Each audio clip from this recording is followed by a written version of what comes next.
bang, just like that. What it do? What it do? We're What back it do? again. What's good, folks? What's good, fellas? We How we here, laying down? man. Hey man, we about a few days from Christmas, man. I'm excited. I'm excited to Year chill my. almost over. I'm looking forward to December 26th. Holiday Word. season. I'm over here rolling up some Christmas treats right now. Getting ready. Gonna get right. It's gonna be one of them episodes. You know what I'm saying? We sipping tonight. You know what I mean? Shout out to Oh, the you already roller know. in the cup. Yeah, Tonight is You know what I Bronx mean? Brewery. Wow. yeah. Cheers to y'all. Tonight's just another cup of tea in my Batman cup. No cape tonight though. Peace to the good homie Bruce Wayne. I heard he makes a good cup of tea. I mean, Absolutely. what y'all doing So for Christmas? Where y'all gonna be at? Family time. Family time like a motherfucker. You know what I'm saying? Mm-hmm. Catching the raw edition of Christmas. Right. Christmas raw. listen, Raw NFL. Christmas raw. Yeah, Raw Christmas Raw. raw That's the Christmas NFL. It's raw. NBA, heavy NBA. That's So the NBA. I gotta see. Knicks usually play like Boston or something like that. I gotta see they are who Knicks playing the playing. Bucks right now this Oh, Christmas. Wow, that sounds that's interesting. Should interesting. be a, That's a good should game. be a It's a slaughter. good game. Could be a slaughter. We'll see how this goes. I don't know about all that. Like Knicks alright this year. What's You their know, it's record? always a good, Knicks reliable alright this fifth year, and the seed. Bucks are still gelling, man. I All mean, right. the Knicks are always going to be in the fifth seed, man. As long as they come through and do the fifth seed, the second round, first round exit, you know what you're going to get from the Knicks, man. Well, listen, I ain't watch a game yet, so just depending on your word. Knicks alright. Knicks alright this year. Listen, I'll be in my house on Christmas doing absolutely nothing but eat pepper pot and watch Hey, TV and That boy hey, eating, yeah, eating good. we Island boy. usually entertain like 4 or 5 guests, super Hmm like formal, but like this year, like we chilling, man. Very informal. We just chilling, man. Keeping it That's light. it. Yeah, keeping it real Keep it light, man. light. All right, man. That's what's happening. Y'all already know it's the Ringside Club. Peace to everybody on X, formerly known as Twitter. Peace to everybody on YouTube. You know the deal. Let's go Tweet on and that. get this show started right about now. Peace to the gods, the ringside club pod. My name is A.O. Say you're the Ron the Don. Blame Boogie while you at it, blame Chad Law. K-Fabe is dead, break the fourth wall. Whatever style, whether it's lucha or strong style. Come through the venue, fly, burn the bar down. Back to the pad, chop it up for the pod. Ringside club, intro to the squad as the show starts.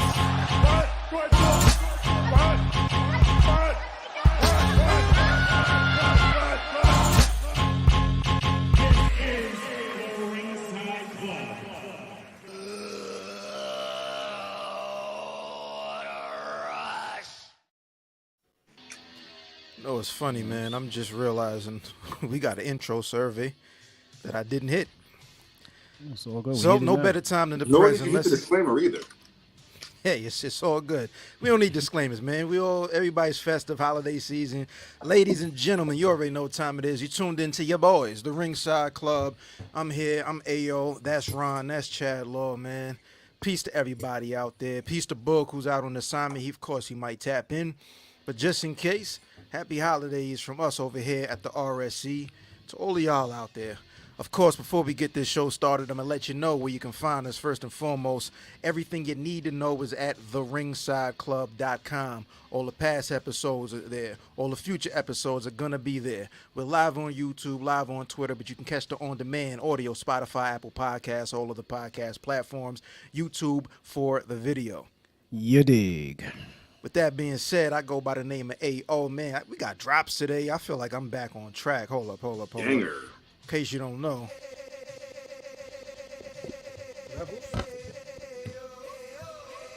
There's levels, man. I pass it to my boy. What's good, boy? Hey, who are you? Let me introduce you to the other Don. Don. I mean, you already know, Ron the Don. We back in the building once again. The Christmas episode. We over here. We chilling. We sipping. We doing all that, man.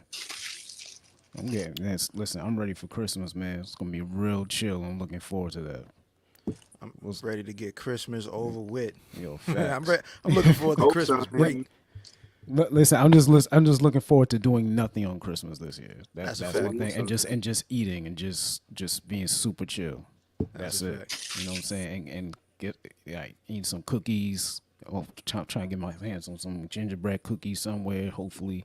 This nigga is a complete child. Yeah, This nigga I don't said care. gingerbread Yeah. cookies Listen, and some man. Batman tea in a cup. Like this nigga. Oh Wow. hell I yeah. feel him. Oh yeah, bro. Yo, Oh you yeah. notice how kids have more fun than adults? Fuck adulthood, you heard? We over here adulting, man, for real. You heard? But what's good, Chad? Young Law, My guys, UK's finest. the guys was the big bruv, the Godiva bruv. I'm in here the right champs? now. It's the champ. Hold on a second. I'm bugging. I'm wilding. See, I love when You I the get champ, right? reminded. I love Yeah, when I he's- get reminded of these certain things. Yes, you he know? is. I gotta, man, I gotta bring this joint out. You know what I'm saying? I gotta roll up with the Word. belt on. It's crazy, but we doing Hey, it. Though. I'm producing with one hand today, so it is what it is. You know what I mean? We here. I gotta make sure y'all see the big gold belt. You know what I mean? The RSC Predictions Heavyweight Champion is in the Spiznai right now. Ron, you did retain the television championship. Kudos to you, King. You know what I Thank mean? you. You pulled that Thank- victory off some way, sir. somehow. I mean, did we actually gonna jump into the Ring of Honor talk? Because I feel like that wasn't even on the docket. But I mean, fuck it, we could, you know what I mean, do a little recappy. We can talk It It was a about it. great pay-per-view. It was a good pay per view, solid pay per view. Tony Khan does an amazing job of putting on pay-per-views that it's like, wow, I should watch this product more often. And And that seems to be the I case got- with Ring of Honor. I got Ring of Honor on right now. I gotta get back into it, to be honest. Like, I got Ring of Honor on right now. Athena definitely made or helped at least Billy Starks look like she is a main event caliber athlete, Listen. caliber wrestler. Yo, Hell of a how match. that main event, How did man. Ron? How did you retain? Because I feel like we all had majority of the same picks. I picked I went with Billy. I went for the upset. Oh yeah, you was you was the one wilding. Yeah, there we go. went Damn, There I we already go. shit, I already erased it, but it was one of the And then the bonus points. yeah, it was one of the 5 pointers. I think it was the opening match. I Oh, predicted the opening there match. we go. There we go. I'm telling y'all, whenever I get that title back, it's prop bets only. We ain't wins and losses. Wins and losses don't matter for predictions. We doing prop bets. About to make that shit interesting. You heard? I mean, I'm with it. I'm with it. Shit, I know next week for Worlds, then I got a bunch of props. I'm about to run. Yeah, you know prop what I'm bets saying? only. Prop bets only. I don't care who's We gonna ain't, get we the ain't doing pin. match cards. Y'all really don't want to do match cards. No, we do a prop bet per match. That's the predictions.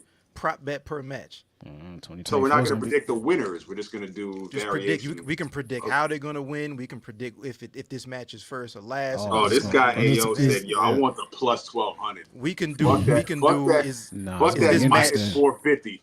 Give me Yeah, a is this plus match- 1200 on this one. over under 10 minutes, over under 15.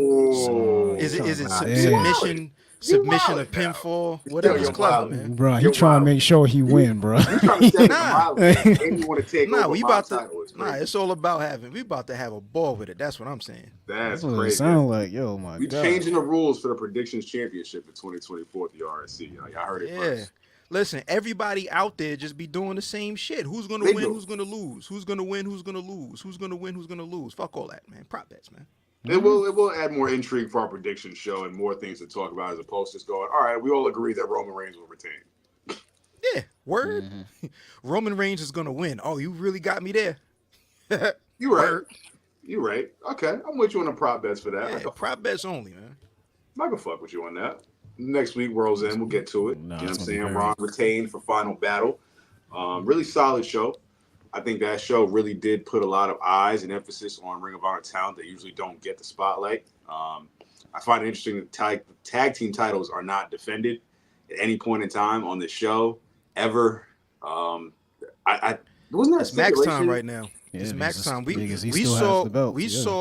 saw the ROH tag title on Dynamite and didn't see the ROH tag titles on Ring of Honor. Ring of Final Honor. Battle. That's Isn't insane. that crazy? Like, Yeah, just a little. whatever becomes of that stipulation where it's like, yo, if you don't defend your belt in 30 days, like, we're gonna strip you of that. Has Roman Reigns destroyed that whole rule, or is that like? It could be. I mean, like Roman, at least they had Triple H come out and make an explanation as to like it was Paul Heyman that negotiated, something like that.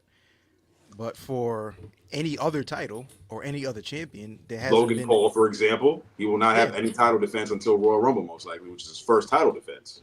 But like there are no other champions that has an explanation, like on camera, that this is why they're not defending the title. So until they do that, it's kind of whack. I agree. I entirely agree. You know what I'm saying? That's the only like glaring thing that I saw, because I was like, yo, they really had a whole Ring of Honor pay-per-view with no tag titles. Granted, the trios titles were there, but do we ever think the trios titles were in doubt when they've been stuck on Mogul Embassy for the better part of the last year? Nah. So I thought at least MJF would have made an appearance or something. Then obviously it would have to be a wrestling match, but like a backstage interview or something. Thought it would have seen Adam Cole on the big screen or something. That's what I was thinking. Yo, the thing is, like, at least with the Ring of Honor World Title, we know that that's a part of the Continental Classic right now. Right, which so is there's a reason understandable. why it's not being defended, because it's on the line, technically being defended for the entire duration of the tournament. Right. And Eddie Kingston, who is still currently the champ, at least he came through and he had a what do they call a match? The Proving Ground match, Yeah. right? So Yep. he was there. With Anthony Max- Henry, yeah. Yeah, Max ain't even show up. Right. Which I thought he would have, but I guess not because he had the titles. But that's how I we're playing it. So. I ain't think he was. I'm gonna put a disclaimer out there. I'm on day 4 of my no complaint challenge. Started this on Monday. Woo, I'm with it. I have no Okay. complaint. I have no complaints in my mind or in person out loud. I don't know if y'all peep. I ain't really been on social media these last couple of days, just working head down and trying to just avoid reasons and outlets to bitch and complain and moan. So I'm on day 4, and so far I feel fucking clear as shit. Very optimistic. So with that being said, Okay. this episode is going to be very optimistic, and no complaints going to be made. About to have As fun. much as I You know- watched, trust me, I watched the same Dynamite y'all did. I had some thoughts. I ain't gonna front. I did think about it. You know the shit we was watching, the Devil storyline. I was like, ugh. But I was like, you know what? I'm not gonna come on here and say the same shit I say every week about that damn storyline. Let me I just. will keep it. I'll keep it. That's a why I buck. started with I'm- ROH. That's why I I'm said also ROH. I'm super ready for it to end, but I will say that this episode of Dynamite was probably the most I enjoyed of a storyline that I don't generally enjoy. Right? But it was alright. I get that. Yeah. It was fine. Wasn't terrible. Yeah. It wasn't offensive to me. It was cool. I appreciate Joe's effort. Yo, everybody Yeah. involved in that, like MJF, Joe, Swerve, the ninjas, whatever we want to call them. The Yo, they are Devils. useless. Yo, they I are just- so useless that it. No, it hurts 100%. to watch. But I'm just saying, like, out of a storyline that all of us are probably like, I'm ready for this to wrap up. This is the least that I disliked it. Right. So I feel like it's You know what picking I'm saying? back. I feel like it's picking up again in a decent way. It Because doesn't- it's getting to the point where they're going to wrap up. So Right, you got to yeah. start, like, actually, moving. the Yo, shape a imagine they little don't. bit. Nah, chill. You got to relax. yeah. I was Is like, that yo, complaining or is that just me? no, because I'm with you. Because it's like, listen, if they don't wrap it up by World's End, then it's just We're gonna in be for a dragging. world of trouble in 2024. I'll tell you that. Yeah, listen, I looked at those ninjas and remind me of those ninjas from Teenage Mutant Ninja Turtles from the first movie. Nah, bro, Yeah. it What the reminded fuck me of the zombies. It took me right back to the zombies from Foot soldiers. fucking The no, Foot Soldiers, yeah. It took me back to the zombies from the Miz and Damian Priest pandemic match, where they just were like Ooh-wee. endless zombies that kept coming to the ring, and I'm just like, oh, now they're doing Oh, I this. forgot. where there's Wasn't that like a- that endless was like a- guys. That was like an AMC. Wasn't that like a movie? Yes. Yeah. And this, Like a this movie promotion or storyline something. Yeah. was just like it's endless guys coming to the ring and just getting tossed out. It's like not even finishers are getting applied. They're just like getting You're No, it's like it's super. over the yeah, top you rope. hit them with the jab and they fly over the top rope. It's a jab. It's a Forearm. jab. Fam, Toss over the Mayweather, top rope. It was Mayweather crazy. can hit them with a jab and they ain't gonna backflip. And you know what I mean? Like, we doing It it. was insane, yo. It was Nah, it's all super good. insane to watch, yo. It's all But good. no I want complaints. to talk like I about said. the Continental Classic. This is the last week of the Continental Classic before we start getting to the semis and the finals. Is there anything else we can get to before we get to the Continental Classic? I feel like we did Continental Classic every week. That's and it's why I just- asked. We are That's just why I confident. asked. That's why I'm I ready asked. for this. I'm ready for this to wrap up too. Like this and give me a new AEW for 2024, please. I'm Like, I kind of mad that love it's gonna this shit end, right man. Yeah, I'm kind of mad it's gonna I end because love I've been this loving I'm it. Yeah. ecstatic. Pack it up already. These predictable outcomes are just. Come on, man. Let's go. Jay Despite White, wait. Jay White beating that, John I was Moxley I was predictable. not Yeah, I was not that gonna expecting happen. that. I was not. definitely gonna happen. I was not I expecting guarantee that. if we put picks down, nobody was picking Moxley. Nah, I knew that was gonna happen because Moxley's not steamrolling everybody to just get fucking 15 points to the finals. Like, huh? Hey, what else is clever? Even with that being said, predictable or not, I'm enjoying the fuck out of Right. this. I I'm think I was enjoying more this. upset. I'm enjoying this more than anything else. Fair quality wrestling, but I just wish that there was more Quality story. storyline. Nah.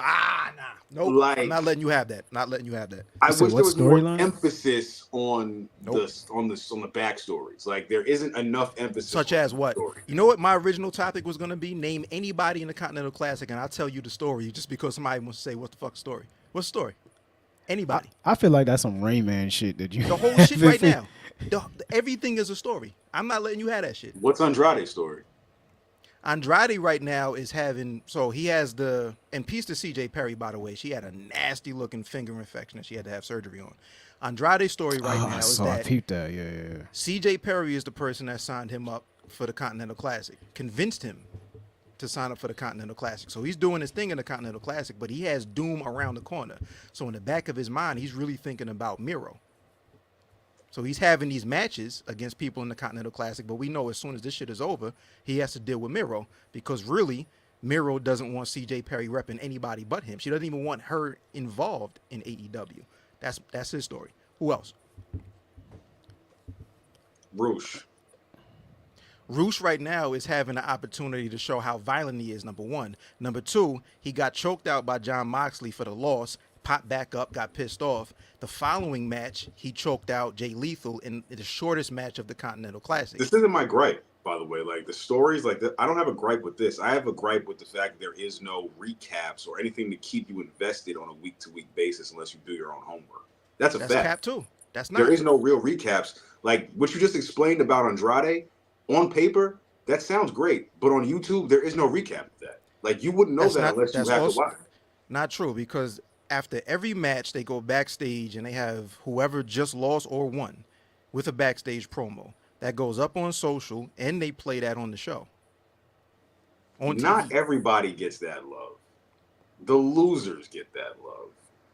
No. Not everyone gets that love. Dog, everybody. I'm telling you, this is why I love this shit, because the story, the overarching story is what happens with these people when they enter the Continental Classic, throughout the Continental Classic, and what happens by the time we get to the end of the shit. Everybody has a story arc. Everybody. A lot of it is like Bryan Danielson, for instance. He came in. We know that he was injured, orbital bone. He had the arm break over the summer. Can his body hold up by the time he gets to the end? That's his. Eddie Kingston, his story is maybe it's overconfidence, but whatever the case is, or it's overconfidence or just an over-reliance on trying to see history as far as having a modern-day Triple Crown winner, because we know he's a Japanese head, like a All Japan head. So he put his titles on the line at the beginning, and the story is, shit, he might have bit off more than he can chew and lose his titles without even losing his titles. Like, everybody, that's the cool. Daniel Garcia, his whole shit is Angel on one side being pro wrestler, Demon on the other being sports entertainer, or whichever way you want to look at it. His whole shit is like getting back into form. By the time he gets through this shit, he's going to be back in pro wrestler form. He's beefing with Daddy Magic, who's on commentary for every one of his matches. Everybody, I don't know. I love this shit, dog. Yo, dog. Nobody got jumped in the parking lot, so I'm with it. Yo, dog. Let me just say this. For you to remember that is freaking amazing, because I can't remember what I had for breakfast last week. Nigga, let My memory ain't the best. I'm just saying this is not right, and I'm not. This and is I'm fire, not mad. dog. Yeah, it is. Yeah. Because, matches is good money, but it's just been too predictable. If I have to knock something, it's been way too predictable. Swerve should have beaten Moxley. That's my real problem. Is Swerve should have beaten Moxley. I feel that too. Yeah, I thought he should have beaten Moxley. Like Jay White winning didn't surprise me, because, like I said in week 1, that surprised this is me. Jay White's tournament to win. I was like, he's going to end up in the finals somehow. Well, you know what? I take that back, because anybody winning doesn't surprise me, but him beating Moxley surprised me yesterday. It's crazy. I really didn't call it. I really was like, yo, I'm not surprised, because I said in the beginning, Jay White's going to the finals, because this title that they're building is a substitute to keep Jay White satisfied from all the fucking bullshit that he's been through these last couple of months. The MJF match. This is a pacifier for Jay White, for him to win, essentially. Yes, I think Jay White's going to win this tournament. I hope I'm wrong. Who's he facing in the finals? Danielson. I don't even think Kingston makes it. I think Kingston gets the sad collision ending, which is this week. Who's the so we know what the semis are on the on the Dynamite side. On the What's goal the league. semifinals? Yeah. What's the semifinals for the blue? So you got Brian Danielson. Who's the other? Just look at the points. We ain't even Yeah, really you got. have the But No, I'm points. asking who do you think makes it? I'll bring it up. I'm going off Yeah, points. definitely bring it I'm up. not That's going how off I'm predictions. I'm going off points. I'm going off after points. Like I can't. Like I mean, that's the only thing. Yeah, yeah, it's I'm just going everything's off based on points. points. This is us before Collision airs, so it's like I'm just going off points. I'm not gonna hypothesize it. Like, okay, Danielson, he's gonna beat Claudio. Andrade, Definitely not. Andrade and Kingston. This is gonna be tough, but I think this is Kingston's swan song. Then we get Andrade Danielson in the finals because that's the rubber match. Am I right? The rubber match or the second match? So we got 9, 9. Andrade and Danielson. Yeah, might be.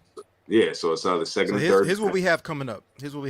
For starters, this is what we have in the Gold League final. We got Mox versus Swerve versus Jay White, triple threat. Now in the Blue League, we got Claudio versus Brian Danielson. That's a little BCC Civil War right there, kind of dope. And again, like I could tell you what I think the story for that would be, but we can get back to that. Andrade versus Eddie Kingston, and then finally Brody versus Daniel Garcia.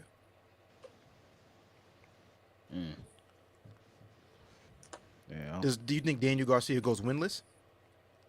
Hell yeah. yeah. I have a feeling he's gonna go. Hell with this. yeah. I think Brody King's taking You think it. Brody King came this far to take an L to Daniel Garcia? Y'all are smoking way more. no, I agree. I'm asking questions. I agree. No, No, for yeah, sure. yeah. Yeah, He's I taking think that L. I think he loses out. I think he's Yeah. 0-0, 0 for 5 rather, just like Jay Lethal was 0 for 5. But I mean that with the loss throughout this whole tournament, I think that's what's going to catapult him Yeah. to something better. Each You know, bracket, each color scheme needs a loser, like an ultimate loser. And if Jay Lethal's But an ultimate again, like loser for gold, but story wise, like what they now, I don't know if they actually do follow up. This is the biggest problem with AEW has always been the follow up. So we'll see. ... I'm just leaving that ... But we'll see, because I think the story for Jay Lethal losing out is his association with Jeff Jarrett made him soft. So his problem going into the tournament was either too much reliance on Jeff Jarrett or he's just past his prime. We'll see how that plays out. And like I already explained, is what Daniel Garcia shit is, bro. Because the more this tournament goes on, the more it's like I can't buy this whole he's relying on Jeff Jarrett because there ain't been no outside interference. He's lost every match by himself. That's the whole point. Is prior to the tournament, his entire stay, or at least like the majority of 2023, he's been with Jeff Jarrett, and they've been doing whatever they've been doing. And it's always been interference. He's either interfering on behalf of Jarrett, Jarrett's interfering on behalf of him, Karen Jarrett is there, that whole shit. Satnam Singh. Basically Jay Lethal needs to get back to how he was before he associated himself with Jeff Jarrett. So if we're telling that story, then it could be, damn, I thought I was better than what I showed in this tournament. What's the problem? Let me get rid of and then go back on my own and do my thing. If they tell that story. That problem there is Jay Lethal will get lost in the sauce. You think this roster isn't already stacked? Jay Lethal being back singles again is not. That's what I'm saying. That's why I think like the biggest problem has always been the follow-up. So it could be maybe we do a Ring of Honor thing. I don't know exactly. I mean, they got enough titles that he can compete for maybe a TNT. Orange Cassidy can't hold that shit forever. You know what I mean? Like there's different things that can happen with him. I'm just saying like that's what I think the arc could be if that's the story that they're telling. And then with Daniel Garcia, like we'll see what happens. Like I think he loses out. I agree with y'all. Yeah, I think Jay Lethal could go back to ROH, be like one of the big guys back down there again. You never know. Yeah, because again, like Eddie Kingston is probably losing this title at some point, right? So whoever he loses it to, that person is going to need somebody to feud with.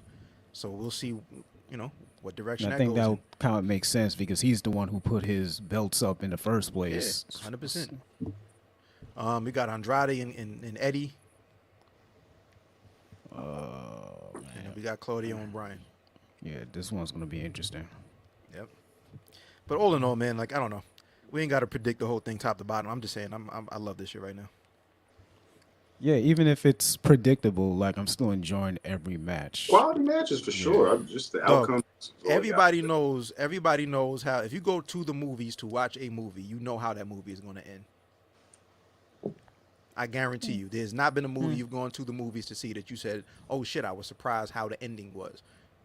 By the time the shit ended, more times than not, you know the good guy's gonna prevail. What movie you know where the war blows up at the end? Texas Chainsaw Massacre, the recent one. Dog, if you want to have an exception to the rule, I'm just saying I'm making a point, my nigga. He came back and killed everybody again. Like, that was the end of the movie. It was like, yo, he re-killed everybody. That's crazy. Whatever. I'm just saying it's not necessarily what the ending is. It's more so how we get there. I think the shit's Nah, dope. nigga found the loophole. He was like, yeah. Fucking I was like, guy. no, I know exactly the movie is. Then I didn't see the ending coming. It was Texas Chainsaw Well, Massacre. back in 1972, there was a short film by Tony Storm, and she, fuck are we talking about?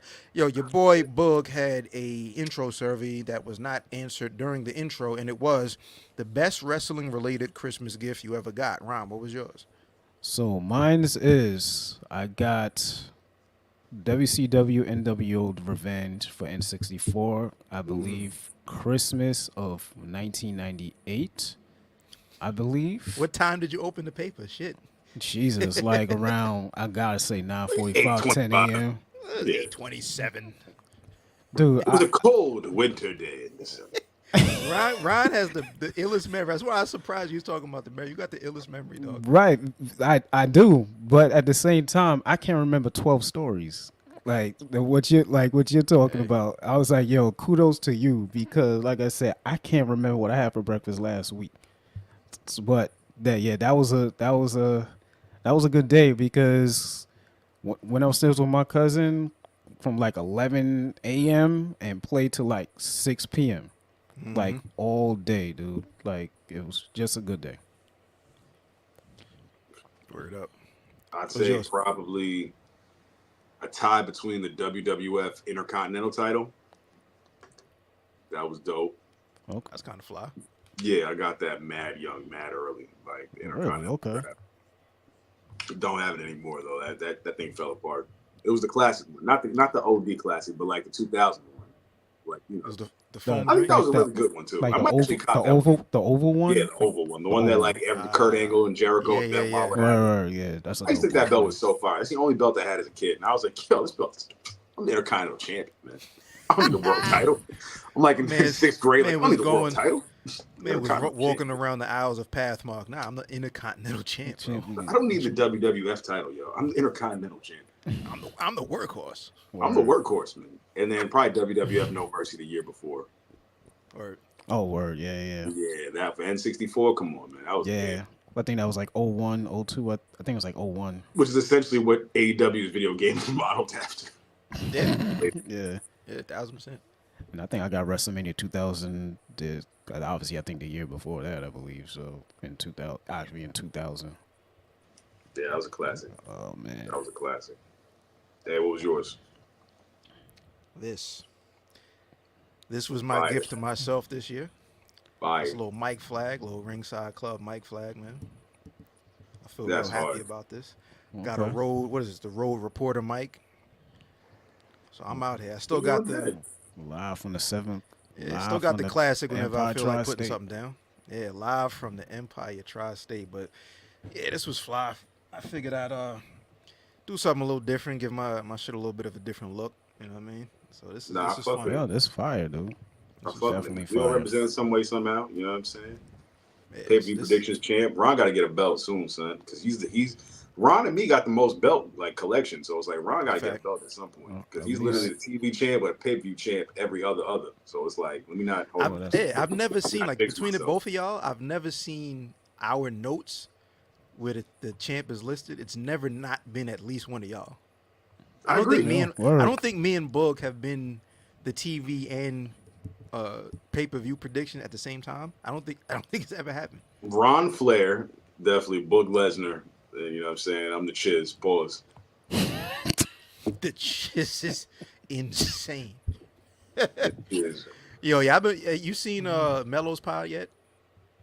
7 p.m. in Brooklyn. Yeah. Yo, that Jada Kiss episode today was mad funny, son. Yeah. So pardon the left, you heard? Pardon the- closer to the heart. Closer to the heart. I mean, Pardon the left. closer to the heart. Unbelievable. Yeah, man. So moving right along, Michael Cole voice. There's a lot of free agency news that's been going down. As we all know, there were a batch of releases that WWE had, a lot of WWE releases a couple months back, 90 days ago. And today, we see where some of these people are going to be winding up and ending up. Okay, I didn't get to So- see that today. Yes, Oh, sir. I got this. There's some shit. Mustafa Ali is on a rampage. Okay, Mustafa Ali is on a rampage. But gotta for hear about starters, this. the big MLW signing was one Matt Riddle. Wow. He's with MLW. His first match is Saturday, January 6th, same date as the House of Glory show, which is on the next slide. But Matt Riddle versus Jacob Fatu in Philly at the old ECW arena, 2300 arena. So Matt Riddle, who was in MLW before, this is an old graphic, by the way. This was during his previous stint with MLW. So makes all the sense in the world. They say that Court Bauer is like the problematic wrestler whisperer. You know what I mean? There's been so many people that's gone through MLW that they've been able to rehab their careers at least for a bit of time. So Matt Riddle to MLW. What say we? Yo, I don't think it's not a terrible move. I think they would need that get that, I guess, that semi-star power again. You know, well, of course with Jacob Fatu, and you know got a couple other guys over there, but I think this will be a good look for them. Biggest name that they have right now, for sure. Yeah. It's going to be a big pop. It's definitely going to be a big deal. Riddle, you know, everyone's expecting him to go to AEW, Impact, all that, but it's like, hey, he's only at this point of January 6th, he'll only be like, what, 2 weeks free? So it's like, he's still got the whole rest of the year, guys. So let's not get up in arms about it. Like, oh, he's going to MLW. It's just like, hey, guys, like, this is what comes along with it. Like, everybody stops through MLW. Like, we saw MJF, you know what I'm saying, run through MLW at one point, you know what I mean? So it's inevitable with MLW. They are here to stay, for sure. All right. This is a good look, man. Everybody does not have to go to AEW. You know what I'm saying? They It's a can- loaded roster. I'm with you on that one. I feel you. What I think is cool about where some of these free agents are going right now and what TNA's been doing is TNA and MLW, specifically TNA. MLW is always going to, we don't know what this contract is. This could be just for a match. We don't know with MLW sometimes. Like, Corbell just be hustling.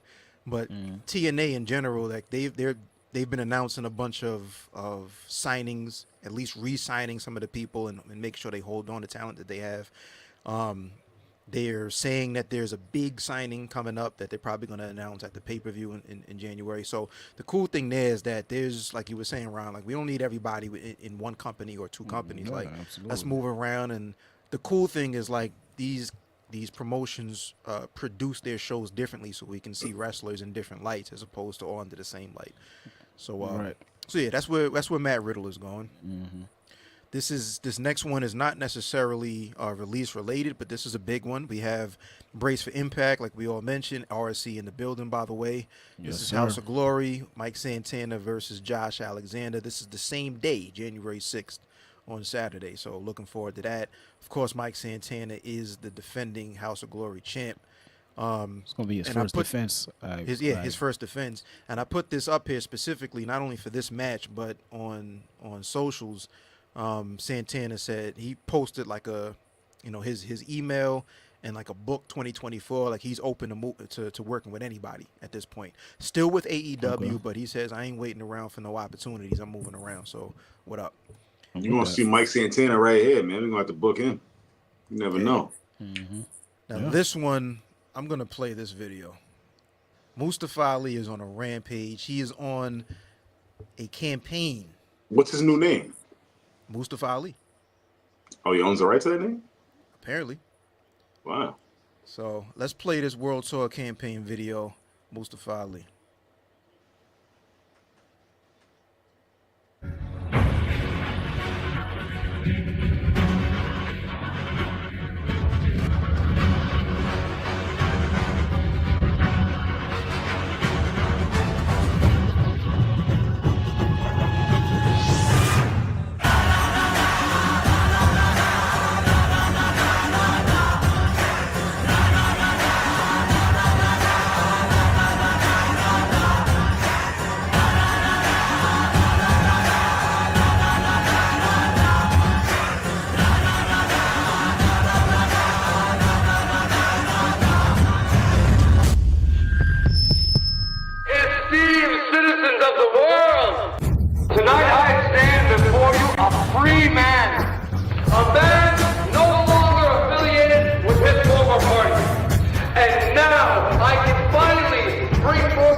sold.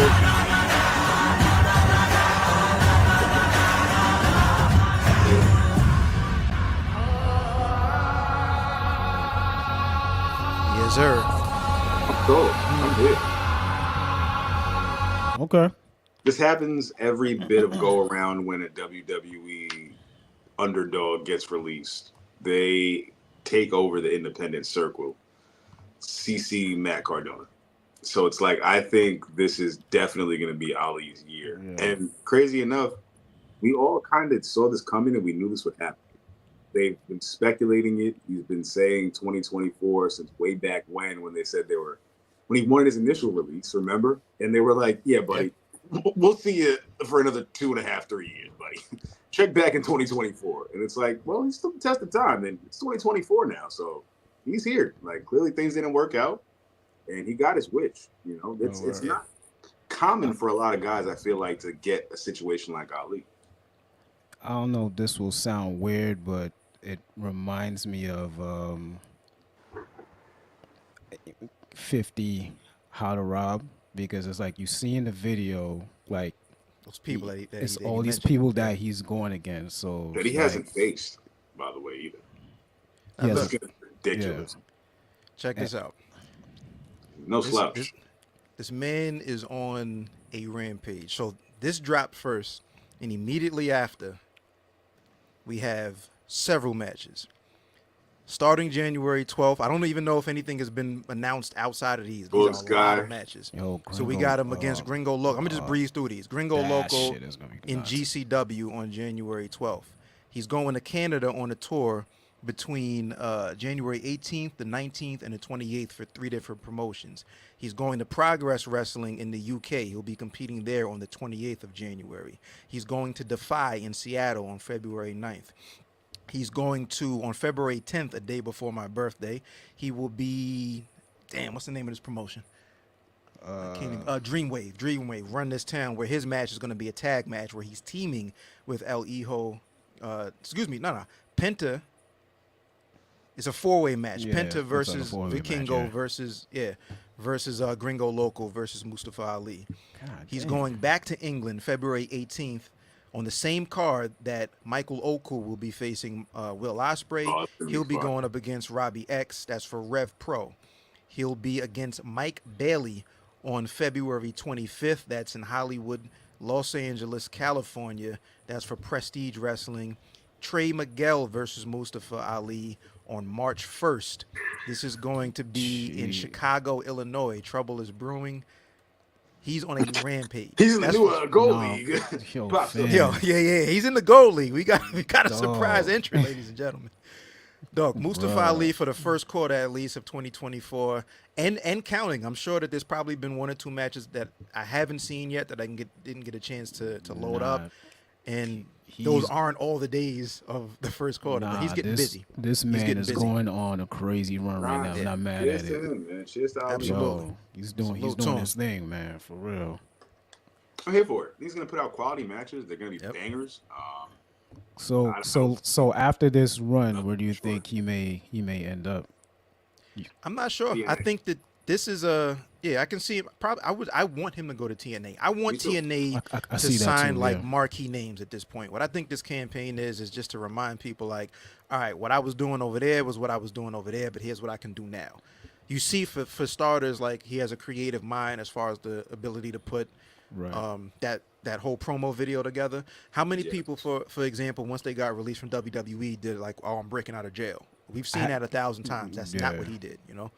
He's really like he was of value before, but he's really making himself of value because he can jump to these different places and do different things. You know what I'm saying? So this is really amazing. I'm glad that he's doing this because. And I have, pardon me, go ahead. Because I said by the time the end of this run, like they might have all these companies trying to chase after him. Like, okay, you got to sign with us or gonna raise the stock on this guy. That's how I see it right now. You know what I'm saying? 1,000%. He's raising the stock, and the other thing is, I have full confidence that you can put him in the ring with whomever, all of those people that we just mentioned, and anybody else, and he'll be able to have a match, adapt to their style. They'll adapt to his style.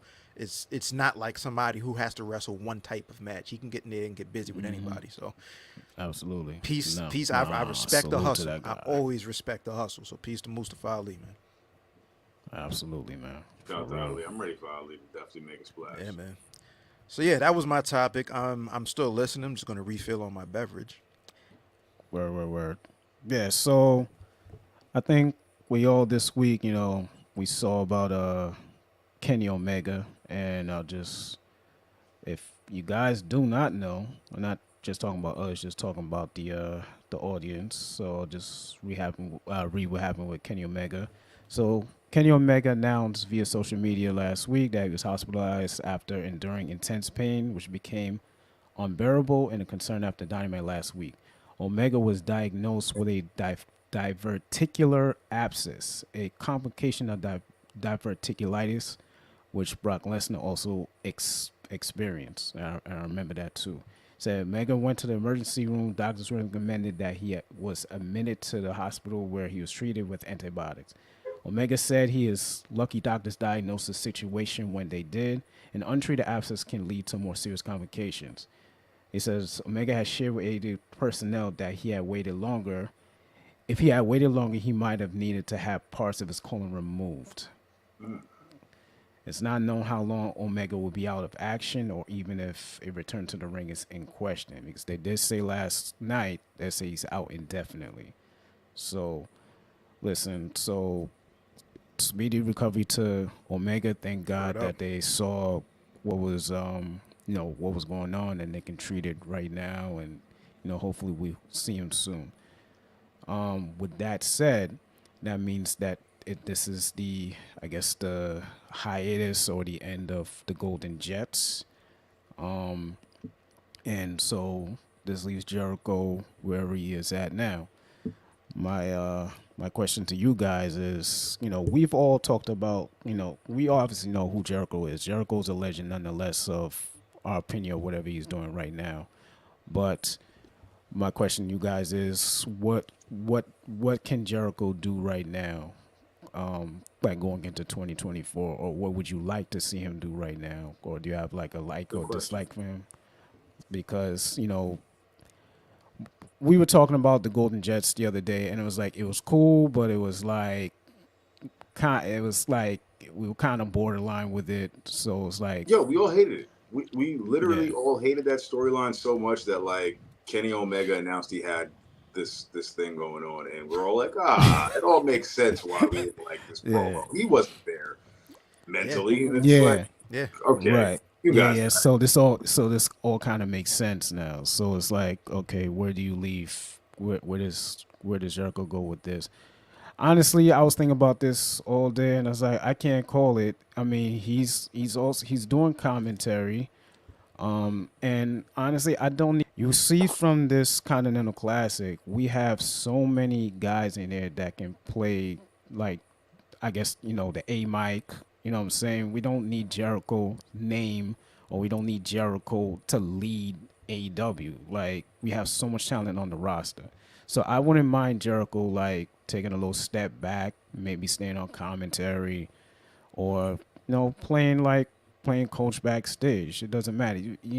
Jericho is Jericho. Jericho's always gonna find his way into something, or he's gonna find for him to be of value to another wrestler, something like that. That's how I see it. So, what do you guys see Jericho doing in 2024? Or what do you predict that he could do or should do? If he should step back or Yeah. continue on the run or whatever. hey, go first. Two thoughts came to mind. Number one, Jericho's superpower throughout his entire career has been his ability to reinvent himself. So he never allows himself to get Right. stale. And that's ironically or unironically been what the issue has been with Chris Jericho lately. Is like this is kind of stale, right? Yeah. The Jericho Appreciation Society was the beginning of that because at some point we were all like, not really liking the direction of this group. It's kind of cute, it's funny, but we've already just seen a better version of this with the Inner Circle.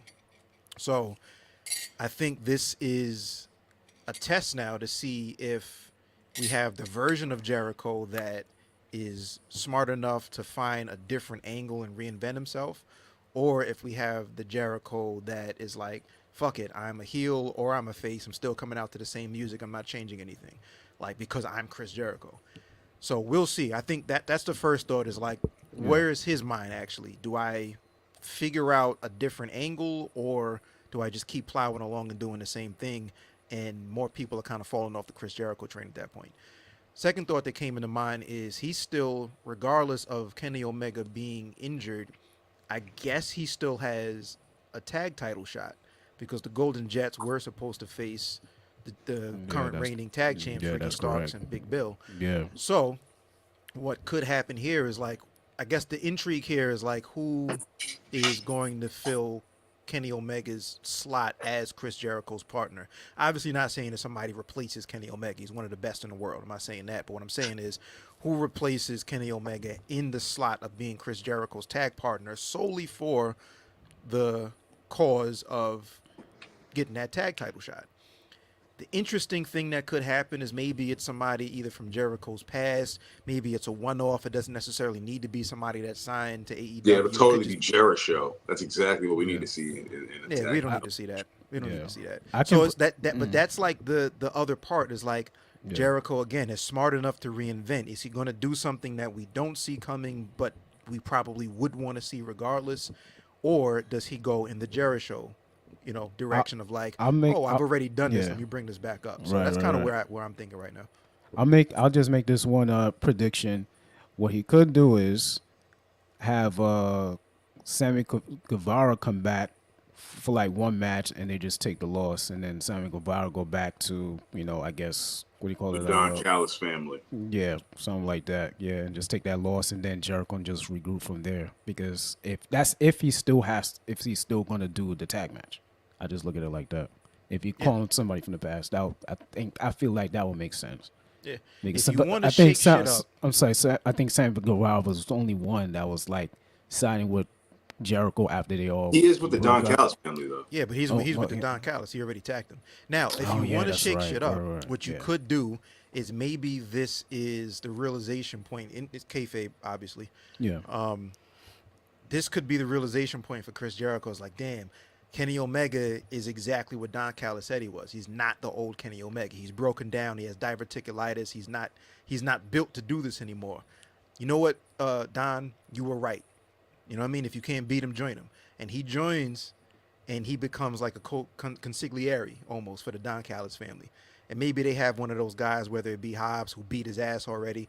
Again, can't beat him, join him. Maybe he joins the Don Callis family for that reason. That's a freshening up. And he doesn't have to be the center point or the ace of that either. You got Takeshita, who's a young dude coming up. Powerhouse Hobbs, young dude coming up. You have, what's your man that just won the ROH TV championship? Who's Kyle Fletcher. Kyle Fletcher. He's a new champion. Yep. Young guy coming up, and obviously Sammy Guevara when he comes back. So Jericho doesn't necessarily need to be the focal point or the ace of this anymore, but he can still do the group thing and just Absolutely. be next to Don Callis. So I'm not saying that's what's going to happen. I'm saying that could be interesting, but word. Crazy. Y'all ain't said any of the stuff that I was gonna say, which is what makes That's the ringside why you're the club, champ. which makes the ringside club so immaculate. Because we done laid out some great stories from the both of y'all. Y'all done laid some shit out. But it's crazy that y'all didn't say any of the shit I was about to say, which is we've got 3 options here. Really 4. All right? He goes away for a while. Yeah. Takes a I nice remember you said that a while ago, and He's I gonna said take a I nice wasn't little, mad at. I wasn't mad at that. much needed hiatus because we've been asking for it.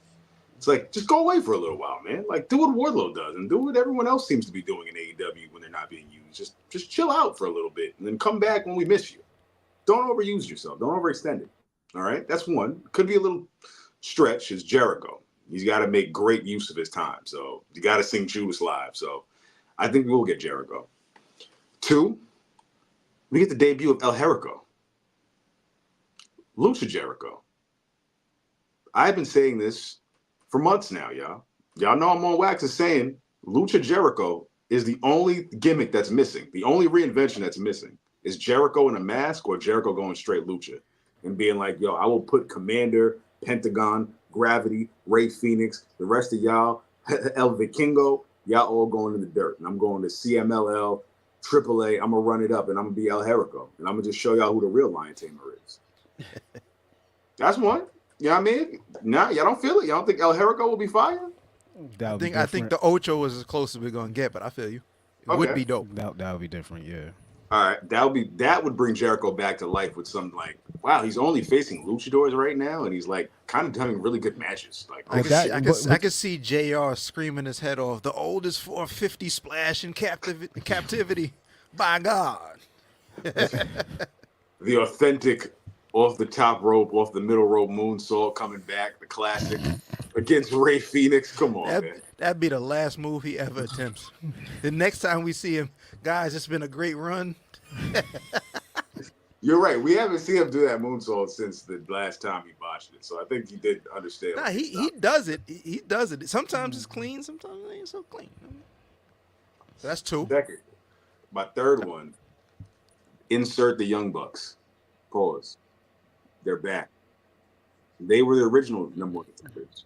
So it's like, all right, as a favor to Kenny, who's going to be out for quite some time, you guys are the only last real tag team competition number one contenders. Fairness that I feel like I'll do y'all a solid. Y'all can compete against Ricky Starks and them, which I think might throw us a little curveball because it's like we don't really want the Young Bucks. The Elite aren't really all enticing right now. This is the least Elite we've had in years, and I think they're purposely doing that. But for the Kenny being down and expediting the process, I think we might get a Young Bucks Starks match that we technically weren't supposed to already get. Like, this was actually supposed to happen. It just, the Golden Jets just happened to pop a little faster, and we were just like, yo, more Young Bucks? Come on. So, super heel Young Bucks against the super heel Starks and Big Bill. In an AEW world, it doesn't matter if you're the super heel because we're probably going to cheer for Ricky Starks anyways. So, there's that. Fourth option, the final one, would be him going back to what AO said about like, yo, maybe I do need to like have allies. And I'm not doing Don Callis. Yo, Daniel Garcia, you just lost this tournament. Daniel Garcia, you just lost this tournament. Mm-hmm. You need to actually be my partner. And then they win the tag titles. And then That's Daniel interesting. Garcia gets back in motion. I can see that or manage Danny Garcia. I can see that too. I think Danny Garcia is actually a fucking great addition. Just because you think of the history, they never really finished that story. And Jericho and Garcia as a tag team champions, I mean, you lose the Continental Classic, but at least you win the tag titles with Chris Jericho. And now Cool Hand and Daddy Magic and the rest of them, they kind of tight. And then Jericho and then Garcia. And then I'm going crazy on the fantasy booking. But I feel like that last option is a hidden gem of where they can go with that. And that's just a prediction of champion talk. You know what I'm saying? I like that. I like your third option the best. Swapping out the Young Bucks. Jericho. I don't want that one. Actually, crazy if I ask you, rather Danny Garcia be like the yo, I know you lost the tournament, but like be my partner. Like we can at least win the tag title. Actually, I like that one better. But I tell you why I like it. I like it the most, because the obnoxious over the top obnoxious level Young Bucks is the best version of the Young Bucks. Which is what that's also been the best version. That's how Chris Jericho first got his notoriety. Olet Lionheart Chris Jericho was leading up to him finally snapping back WCW days. He was on a losing streak. He lost his mind. He had the steel chair. He was smacking the ring post with the steel chair. And then he started coming out with Ralphus and tying his hair up differently. And that's the version of Chris Jericho that popped when he got to WWE and had that promo battle with the Rock on his debut. Best debut in WWE history, by the way, in my opinion. When recently we've seen the Young Bucks lose matches and have similar temper tantrums, right? They before this interaction with Jericho and Omega, leading up to that, they've lost a couple of matches and they're taking the steel chair and they're smacking the ring post and blah blah blah. So I think like they pull the best versions for us out by pulling the worst of each other out of each other, if that makes sense. You know what I mean? Like, I think Chris Jericho realizes, again, Kenny Omega can't hold up anymore. You know, we've been trying to hold him together with duct tape and fucking gorilla glue, and now he's back on the shelf again. Maybe y'all were right. So it's kind of the same realization. Either he Okay. goes with Yeah. Don Callis, or he goes to the Young Bucks and says, you know what, you guys are younger, better versions of me. Let The me only be. reason I give Hold on. your Let me be the missing link. And even if they do lose that tag title, now we have a trio. the only reason I give your Don Callis like hypothesis some light is because with Kenny Omega on the shelf indefinitely, guess what happens to the Don Callis family? They have no reason to fucking exist. So Right. they're gonna That have to that that was target. the alliance against Kenny Omega. And again, I think remember before this is I've said this probably a million times. What I thought they were doing is lining up people for Kenny Omega to get back to cleaner form, so to speak. I They were just think that hiding this the maybe whole time. They were hiding this. I just think like it's health. Like we can talk about Omega, we can talk about Keith Lee, who's had health issues. Peace to Charlotte Flair, by the way, who's on the show for like 9 months now with Yeah, well, ACL, MCL, PCL. Her knee is done. She has the knee surgery and all that.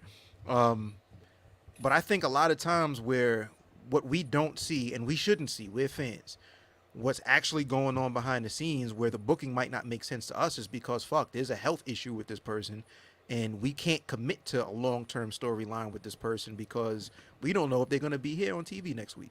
And that's really what I think happened with Kenny Omega is like he's probably been having this issue for a while. Again, like you mentioned, Ron, diverticulitis is what took Brock fucking Lesnar out. You know what I'm saying? So that it's some serious shit where he thought it was a hernia. He thought he had a hernia issue and he thought it was only a hernia. And who knows, like if he didn't catch it, like doctors are saying, if you ain't catch it in a day or two, it could have been, we got to take pieces of your body out of your body at this point. Which is fucking So, insane. but back to, wrestling and booking and shit like that. Yeah, like I think like the Don Callis family was there, in my opinion, to face Kenny Omega. And because that didn't happen, they're kind of just chilling right now. So we'll see. But for those who aren't, hold on, for those who aren't watching Rampage, by the way, Jericho was on commentary on the last episode of Rampage while a tag match between this Powerhouse Hobbs and I think it was Fletcher and Powerhouse Hobbs. Yeah, Basically, they're Fletcher, doing free bird rules with the Don Callis family. So anybody in the dots. Yeah. So they were saying basically like we're here to fuck your tag run up also. You think you can run away from us and team with Omega and do that shit. So now that he's not there, I don't even know if that works anymore, So work. Which is kind of why I said, Danny Garcia will fit in because this is his redemption story for 2024 and how to bounce back. Because really, if you take him out of the Continental Classic with his losses and you pair him with Cool Hand and Daddy Magic and them and you get that storyline over, cool. That'll be a Rampage storyline that ends in January. And then what? This is how we keep Daniel Garcia, at least on television, in like prominent. And I can see that working. Yeah. We haven't speculated, we haven't even spoke about it, but the Young Bucks filed a new trademark for their new name, I guess, called Super Dick Party. And KTB, Killing the Business. So I think this might be the Daniel Garcia coming out party pause, or this could be the expediting of the Super Dick Party coming back to AEW a little faster than they probably anticipated. Well, or maybe we knew this the whole time. Because there's no way that Kenny Omega is not speaking to this with the rest of the elite. So like there has to be, you know what I mean? I'm quietly intrigued with the Chris Jericho tag team title situation in AEW. I think both scenarios will be interesting with the Young Bucks and then with Daniel Garcia. Because like I was saying about Daniel Garcia. It can't be Jericho, yo. It can't be. There's no way. I'm blowing up our group chat if this Big Show has to stumble on stage at World's End. Like, there's no way, son. Like, when I say blow up, I mean like I'm imploding our group chat. Like, I'm gonna implode. Like, I'm just gonna turn into nothing but just marijuana and rose. I'm just gonna explode wherever I'm at. Like, yo. Listen, I don't want him coming like out a cartoon. Like, I'm gonna be like, yo, no way, AEW's done. Like, that's going to be like my AEW is done tweet. Like, wow. Listen, they pulled the Big Show out to be Chris Jericho's mystery tag partner against Ricky Starks and Big Bill at World's End. This is the end of AEW in 2023. Listen, I do not want to see Big Show coming out as the letter S again. I'm sorry. I can't do it. Yeah. If it ain't what we said, then The guess is as good as ours, man. Tony Khan got it figured out. For the most part, I feel like we are pretty spot on when it comes to nailing it.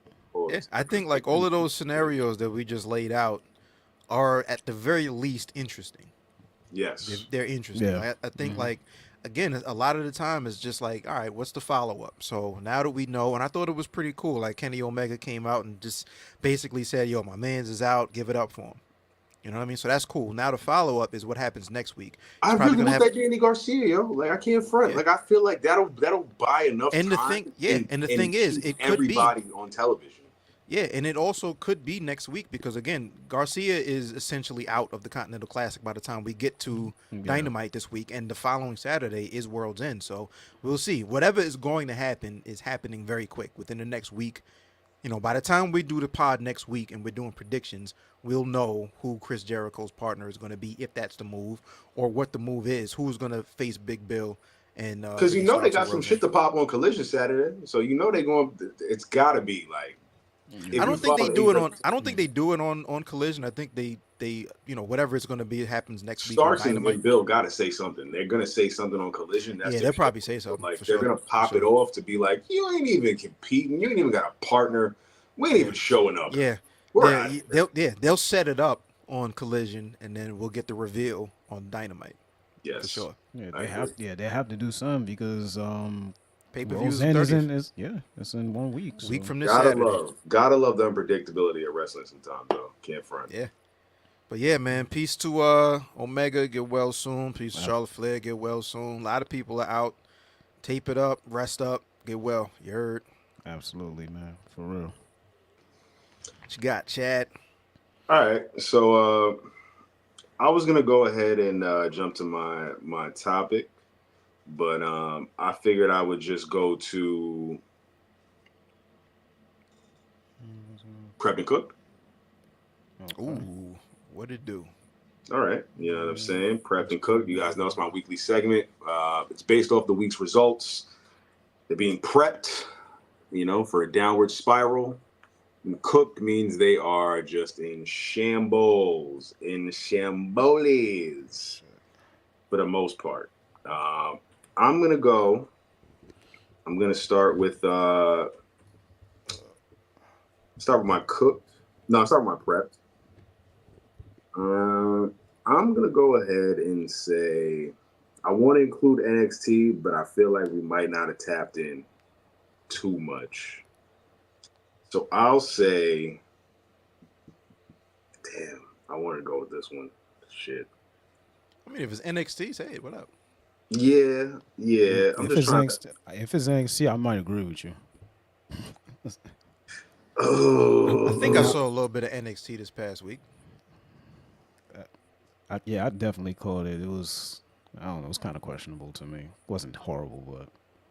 You know what? This is tough because it's like on a week where there was some quality matches across a lot of shows. Like, I almost say I can't really say, like, now that I look back, it's like nobody was really cooked this week, yo. Like, everybody I think was pretty all right, and I think nobody was really prepped, and nobody was cooked. This might have been a first. Like, when I look back at my notes and I'm seeing right now, I look at the results and I look at who I picked, I'm like, it's a Christmas week. Like, I can't really say anyone's prepped and cooked this week. Like, everybody that lost, like, JD McDonough. Hold on a second. R-Truth is the blessing that we didn't know we needed. Yo. He's the man. He's the man. Put him in the Hall of Fame immediately. 50 plus, 54, 55, however old he is. He's the man. I watched that Raw segment, and I, like, genuinely was like, yo, I like this, yo. Like, I'm enjoying this right now. Like, yo, did you pee Damian Priest trying not to laugh? Yeah, he broke him a couple times. Yeah. He broke him a couple times. It That's was the best thing, man. insane to be like, you know what? Damn, R-Truth really, like, this is buying time till the Rumble and for Judgment Day, but, like, this is cool filler because R-Truth is over. So it's like, it works. I'm actually here for it. You see, I didn't see that coming. I didn't see JD losing. I honestly thought it was just going to be the regular generic squash match and we laugh at R-Truth, but it's like, nah, he actually beat JD, and Damian Priest is like, yes, he's out of here. He's gone. Yeah. What I like is that there was no hesitation of putting our truth in this position right now because it's like they like right to it, and I think of shoot they definitely needed like this comedic side of them because it was a little too serious. You know how Right. WWE does. So I'm not mad at this. All right, if I got to go prepped, I'm gonna go with Chase U. I'm gonna stick to it. Chase U. Prep Chase U. Chase U was pretty prepped. What a fall from grace. Shortest tag reign, fall into Nowhereville, and they're still trying to bounce back. You don't know if Andre Chase is about to like explode, pause, if you don't know. You know what I mean? It's just like, they got to wrap it up, yo. Like, Chase U has just been here for a little too long now. Yeah, it kind of went. Yeah, it definitely kind of went. It was a little shaky after they had that. What the reign was like a week, maybe. Yes. I thought after that whole build up within, I thought they were at least having a month, maybe a month and a half, and then you had Shorty get turned out by what's the other Shorty name? It's JC Jane and Yeah. Thea Hale. Yeah, and Via Hill. They were the best. They're the best part. They're the Yeah, best. look at- I can't front. They're one of the best additions of the group. But I think because they've now added to the group, it's like, all right, now you gotta make a move with this fucking Chase U thing, man. Pack it up or just Yeah, like, you know what I mean? because now you have him playing dice with homies. With the homies, yeah. Yeah, with the homies. yeah. I don't even know my the name. like homies of the streets or like street pro. It's not I said street and Out the Mud. That's the name. Out the Mud. Yeah, Out Out the Mud. Something like that. Yeah. I was like, who are these two black dudes here now? Yeah, Out the Mud. And I mean, they're not terrible, but it's like. Hold on a second. Because I can't come up with a prep or cook, that NXT breakout tournament, men and women, yo, Shawn Michaels, man, you're doing your motherfucking thing as always. Oh no, yeah, absolutely. As Yeah, always. absolutely. Obafemi, shout to Obafemi. He's on the rise, man. 22 years old. He is going to be a problem in the WWE. Him and Tavion Heights, the suplex assassin, word to Alex Kane, he's going to be crazy. Right. And what's the other dude that was from Chase U? I forgot his name. He's kind of nice too. We were talking about him last week. He was kind of nice. Nathan Frazier? Not Nathan Frazier. Shit, I forgot his name. He's been so entangled with the Chase U shit. I just assume. Yeah, but I think when I saw him in our first match, I was like, nah, this dude's kind of nice. So, and I was like, yo, Obafemi. Yeah, Obafemi. That's Lexus King is here too. So it's he got himself inserted into this tournament by doing the fuck shit that he was doing. So just I don't see him winning though. No, not at all. I see him winning. I can see him going to the finals because I know he's going to find his way into the finals. But I wouldn't mind seeing Obafemi winning everything. Obafemi and Tavion Heights are going to be a problem Yeah. in NXT in the next 24 months. I tell you, check them out, yo. If you haven't tapped in Obafemi, he's nice, man. Black wrestlers, him and Tavion Heights, yo. I'm here for it. Yep, absolutely. Shout out to the black wrestlers, man. So 22 years old, like he's gonna, yo, dog. I was like, word, this guy is serious. Like, he gives me like, it's OD if I said Brock Lesnar mixed with like a Shelton Benjamin. It's like if you put Shelton with Brock. I Like can see mixed that. him into one? Yes. What's his I can see background? that. Is he like a collegiate wrestler and all that? Like a football player from Alabama. Let me see. But he's like super athletic though. Yeah, he's just like, he's got hops, he's got power. It's just like Mm-hmm. Braun Breaker, but black. Like, oh yeah, this guy's gonna be a problem in a year. Man, so what's his gimmick? Black Breaker. Yeah, essentially. Like he's one of those guys that's like he just has no gimmick. It's just like, yo, he's just over because it's just like, nah, this Dope. nigga's not. Like, Yeah. he's That's how I not- feel about He was what's the two brothers that just came up to Raw? the Creeds. Yo, Yeah, gonna the Creed suffer brothers. They're gonna suffer from overexposure in about 4 months. I tell you. Nah, they got to find a new finisher. I tell you that much. They almost ended Damian Priest's life. What was it? The Brutus Ball? The Brutus For ball. real? Yeah, that's what it's called. Yeah, the I Brutus He, hit Ball. he Brutus balled and landed on his whole head. Yeah, he kind of Oh did. yeah, I like that finisher though. It's different. You know what I'm Yeah, saying? no doubt. But he almost murdered him on Monday. Like we almost saw a death on Monday, dog. Like find something else. Do something else. Hey, look, you just need Yo, Julius is like scoop power slam, be all right. Like that's on a single tip, but All for they gotta tag team, do, yeah, Bruce going crazy. they can have the same. It's all variations of the Doomsday device. Somebody's on the shoulder and somebody off the top rope does something. So it could be a cross body, it could be a clothesline, it could be a drop kick. That whole bowl, because you can't control your body. Once you just bowl up and jump, dog, it's wherever I land, I land. I saw it happening a couple of times, like when they first came up and in the match after that, because I wasn't tapped in when they was in NXT. So I'm like, I don't know about this move. This looks a little rough. And then I Nah, saw they've the been clip. on it. They've been on Dog, it. Damian Priest was holding his head for the whole rest of that segment. For the rest of the match until That's we a went to commercial thing. break. That's He was like, that's like Otis coming off the top rope and just doing that to you. Like that's a dog, large man. he was holding his Forward. shit for the next like 3-4 minutes. He was like, yo, dog, I can't hear right now. Like, if you say something, I can't hear you. It's just nothing but rings. How about Damian Priest being the Money in the Bank winner? I say that's our cooks for the week. Dude, Wow. Well, back this segment up. Because did you even know that he was the Money in the Bank or care that he was the Money in the Bank or remember he had Money in the Bank before I even said this? Yeah, honestly, no. I actually forgot. I did. But, like, I think, correct me if I'm wrong, I think the story is that for starters, he was trying to cash in a couple of times, and Rhea said, nah, you ain't ready yet. Yes, I think he tried to cash in with at the last pay per view. Right. I believe. No? But Survivor Series was the last joint, no?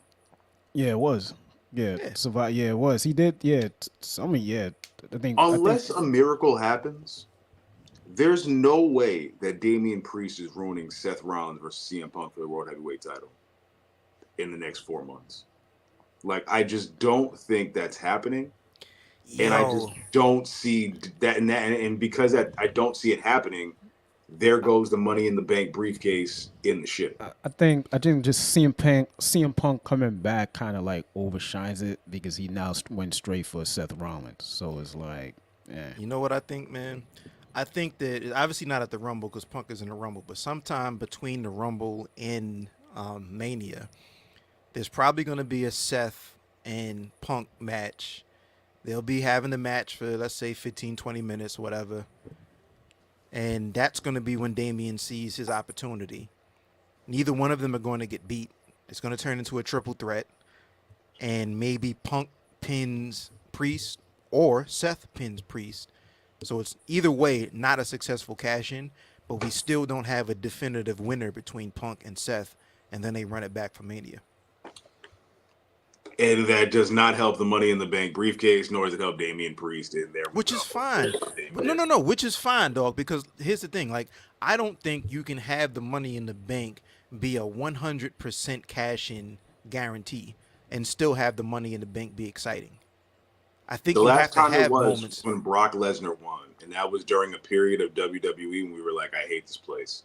So think about it. And it worked. So I think you have to have moments where it doesn't work in order to make the moments where it works be more exciting. But like it hasn't worked the whole pandemic. Which is fine. No, I don't think that Damian Priest was ever going to be the world champ regardless. When he won it, I don't think it was going to be him ever. I really don't. I don't think he was ever going to be champ. Crazy enough, I had a belief because of the trajectory he was on. He just had a match with Bad Bunny, another classic. Nah, you know what I'm saying? And a moment, he's having moments. Before Punk came back, I was like, yo, I think Damian Priest can take this off of Seth. Not soon, but in enough time. But with Punk back, it's like, oh, shit. Good luck, Damian Priest. Good luck. Yeah, like I said, kind of overshadowed. No, it overshadowed, right. But I just don't think he was. I really don't think he was ever going to be. He's the workhorseman for WWE, though. Like, Punishment Martinez is doing the thing, man. Pause. Like, he is. Pardon the left. Yeah, you know what I mean? He's making it happen. I can't discredit him. He's a work. I never thought that he was going to be the champ. I think like the Money in the Bank was a nice thing for him to have, but I don't think it was ever going to capitalize in him beating Seth. Definitely not beating Roman, obviously. You know what I mean?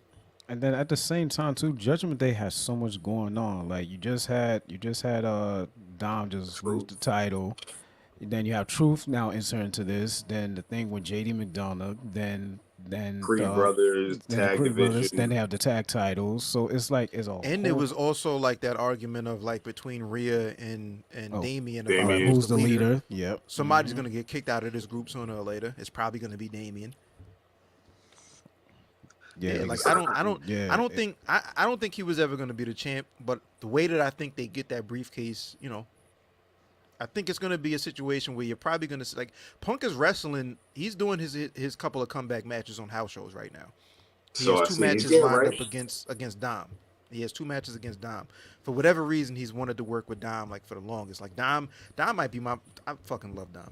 But anyway, MVP. so I think they probably get to sometime after the Rumble. I don't think Punk wins the Rumble, by the way. I think it's going to be Cody. So you still have to figure out how Punk gets to the Seth Rollins Mania match.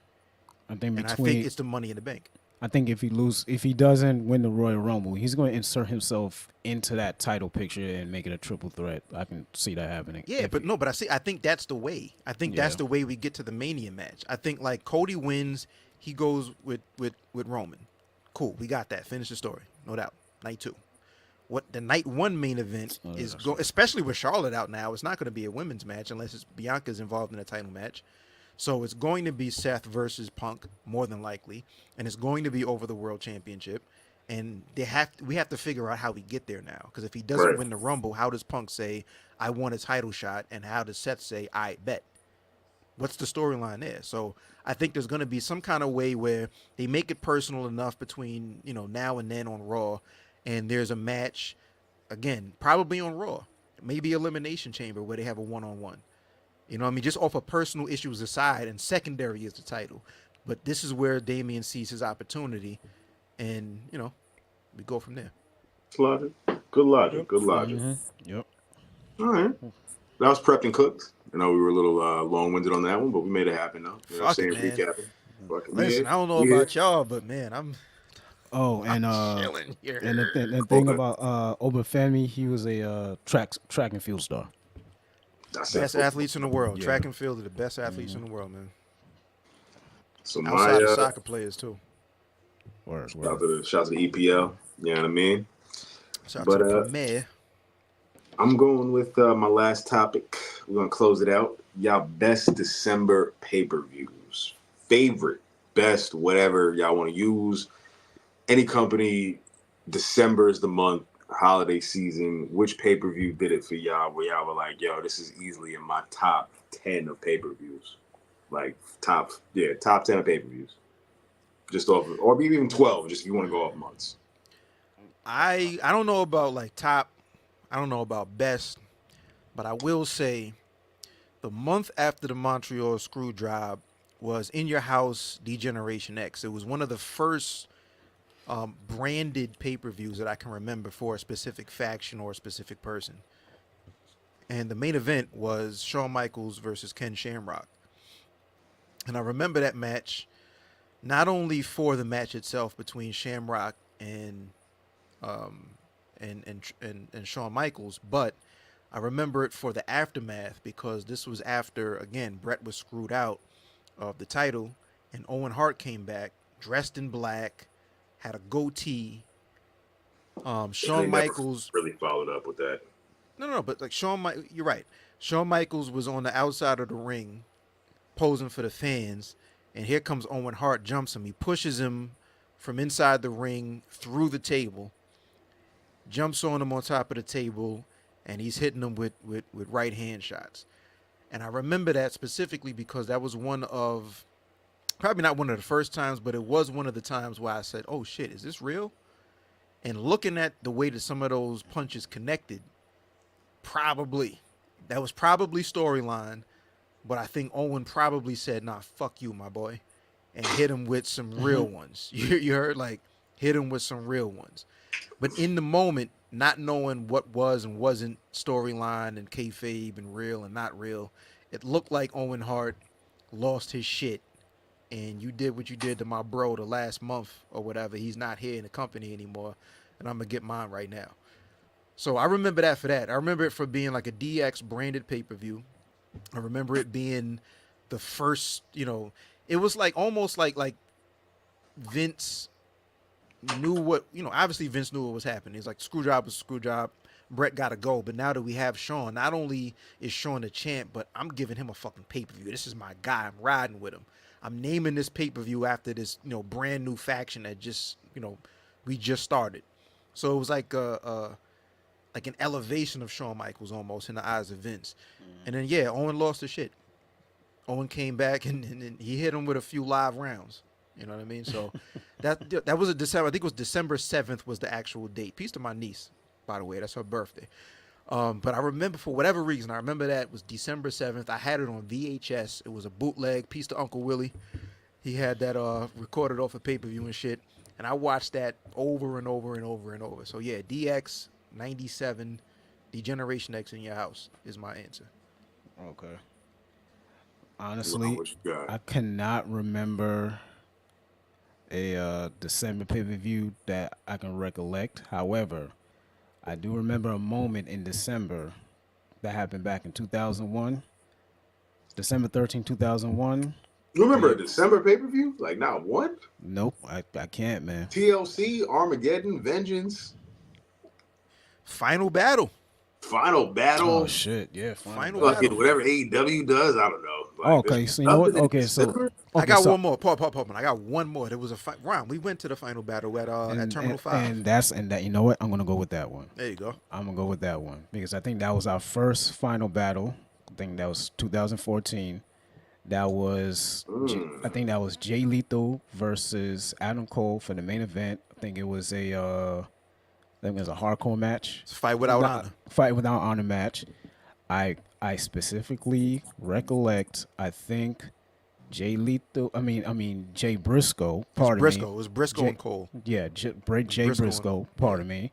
I think Jay Briscoe. Then he stapled a piece of paper to his head.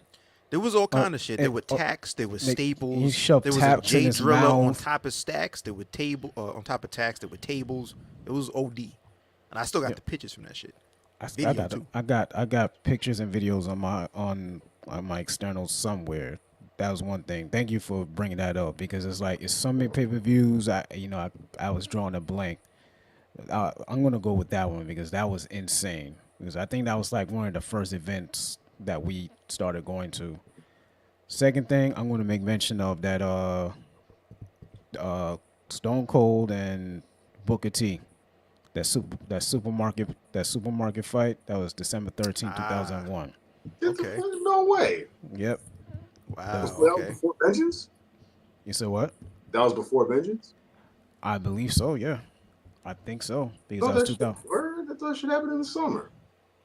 No, that was December. Yep, December. Classic. And I remember watching that live on SmackDown too.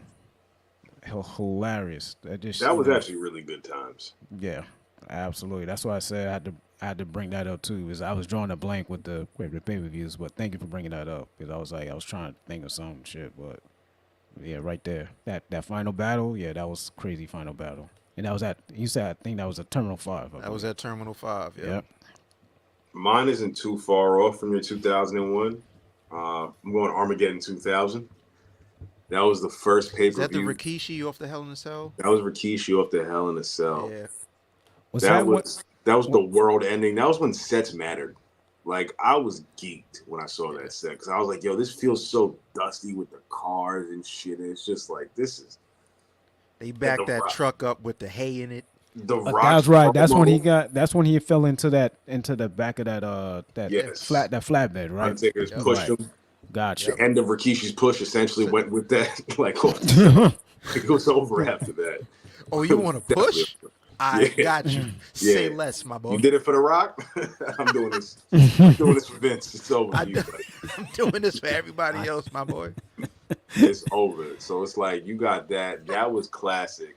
And then Chris Jericho and Kane started feuding over Chris Jericho spilling coffee on this man. And they had a last man standing. I remember that. See, Yeah, I can't remember. Because it was a random episode, I feel like, of Raw that I was watching, and Jericho just happened to flick his coffee over, and it landed on Kane, and Kane was like, yo, I'm knocking your block off right now. And they were like Peter Griffin and the Chicken for like that period of time. And I was like, yo, I'm in. Like, I'm here for this. Am I wrong, or did Jericho beat Austin and The Rock in December? Yes, Was That was in December also, wasn't it? that was the following year. Yes, Yeah, yeah, yeah. So he became Okay. the first undisputed champ in December yes, he did. Yes, he did. Vengeance with the red 2001. braid. Vengeance Damn. 2001. I do I, remember that. I didn't remember it was at that time. I mean, I Wow. think I was just wilding for that pay per view because I like actually ordered it. I was like, yo, I'm wilding for this. That's This how is it when go. we had the cable box with the red on it. You know what I'm saying? I was like, yo, I Yeah. need Good this times, dog. because I watched No Mercy 2000 through the blue and green static. You remember that era? You remember when you could catch the pay per view, but you couldn't watch it. All you could do was kind of hear it, but it was just mad. My You see, shit was even better because I could only do that at somebody else's house because I ain't even had that. My damn. shit was straight Yo, 1 to 13. I had Yo, PBS. son, I was able to catch No Mercy 2000, but I just couldn't catch it in an actual television. It was like podcasts of pay per view. It was crazy. Your man was listening to the pay per view on AM radio. Yo, son, when Kurt Angle won the WWF title, I was mad geeked on a message board and a television set, just Oh listening man. to it. Like, yo, Kurt Angle just won the WWF title. I heard it, but I ain't see it though. Yo, I heard what happened. I See, had to order. I had to order Armageddon because the Rock's promo leading up when he imitated all five of them was wild, and he just bodied them all, and I was like, "Yo, this is gonna be a fire match." see, Whole back card in was cracked.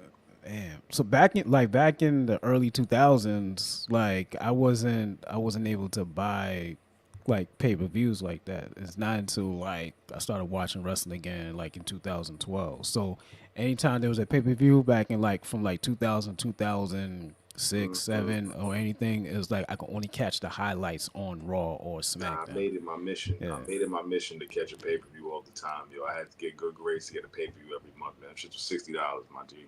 Shit was Oh expensive. yeah, them shits were expensive Pay as per views hell, were yeah. expensive at that time. You know, I was like, especially for every month, and it's like I knew I was on a streak. Like the whole end of 2000, like after I missed out on No Mercy 2, on like watching that and hearing Yeah. it in podcast form, I was like, nah, I'm catching every pay per view that I can catch, and I just caught a whole streak of pay per views, probably until I think I caught every pay per view, yo. Straight up, I think I caught every single pay per view, like moving forward. Like I was like, yo, I'm ordering every pay per view. Like I was there in 2004 when JBL was champion. I sat through Judgment Day 2004 with Eddie Guerrero. I was there. Wow. I honestly think I Yeah. tapped out. I tapped out at Austin versus Rock 3. Like after that, I don't remember. So I missed like Brock's whole initial run. I didn't really see that live. For real? Yeah. I Like by the caught time we that. got Brock Yeah. to SummerSlam, we beat The Rock. I had to go back and watch that. So I ain't watching in real time. Yeah, I think I caught that whole run. And I checked out like around '05, '06, I believe. From Austin Rock 3 on till the pipe bomb was very. That's a long time, but that was very like spotty for me. I wasn't watching regularly. All right, so I guess what did y'all check out? What was y'all checkout period? I could be all That right was on mine. that shit. That was Yeah, that it? was When mine. I check Yeah. out, yeah, it was '05. That's when I checked out. Then I checked back in.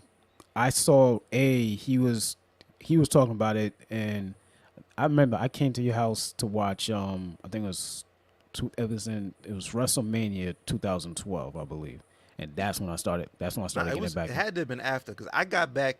When was the? No, you're right. You're right. Pipe bomb was what 2011. Yeah, it was Yeah. 2011. I Because got what? back and my brother sent me the pipe bomb on YouTube, and I'm like, oh shit, niggas are wilding.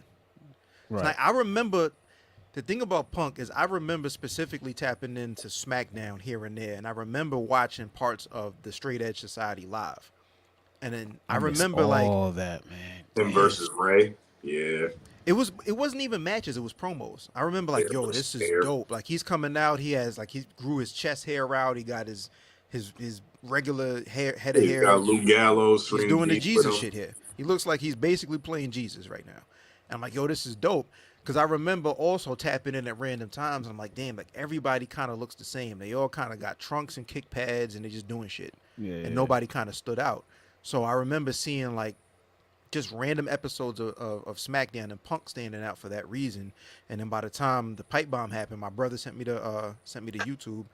And I was just, oh shit, this is dope. Like he's over here talking about Vince and Triple H and this, that, and the third. Or like it basically like it got me back in because it was like, oh, somebody went off script on Raw. Word. Right. Let me see what this is that about. Was, that was something unheard of. I've been hooked back in. And yo, mind you, all these years later, this is why say what you want to say about CM Punk, but numbers are numbers. That's a Fendi. Yeah. That's a Fendi. So Ron, you said 2005. Yeah, I checked. Yeah, checked out 2005. Checked back in WrestleMania 2012. So I think that was Rock Cena 2. Rock Cena 1. Is one? Nah, that was the first one. It was the first one? Okay. Yeah. Because I remember if it was one or two. That was when Punk was the part of the pipe bomb was Punk having a gripe that The Rock was in the main event. Okay, word. Yeah, that's right. Instead of him. Right, word. Yeah. And and after that, yeah, I've been watching ever since. Fucking snorting it off the cable box at this point. I think my checkout period would probably have to be. I now that we're talking about it in depth, I know exactly where I can pinpoint it. For the WWE, I checked out after WrestleMania 23. John Cena versus Shawn Michaels, because at that point I knew John Cena was never going to lose the WWE title, and I checked out. Okay. So then you didn't see like the Taker Shawn. No, because you know where I was at that time. You know where I went instead? He was TNA. TNA. So your time of watching. So that's interesting. Your time of watching TNA was just strictly, exclusively TNA. Damn, I was main event Mafia. I was watching Samoa Joe. Yo, and how you Kurt ain't have Angle. no TNA titles? You ain't got no title belts from TNA? I mean, honestly, TNA didn't have like the craziest looking titles. Like maybe the NWA, maybe the 10. I'll get a 10 pounds of gold if I want to be a classic man. I'll probably do that. You know what I mean? Carry Shouts like a to little Jadena. baby. Yeah, you know, I'm gonna be a classic man with a 10 pound of gold. But it's crazy because I legitimately, that was the only Jadena reference in probably 2023 Of all time. in podcasting. That was crazy. No. Jadena don't even say Jadena. He don't even introduce himself as No Jadena. words. I was like, when the last time I heard Jadena? Like, That nigga's name is Sean.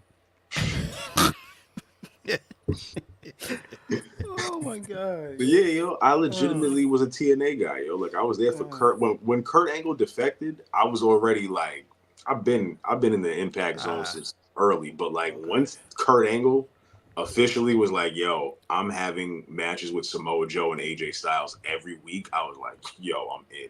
I was like, I'm here. Okay. So I say I checked out of WWE in 2007, probably like April 2007, and I checked back in the night The Miz won the WWE Championship.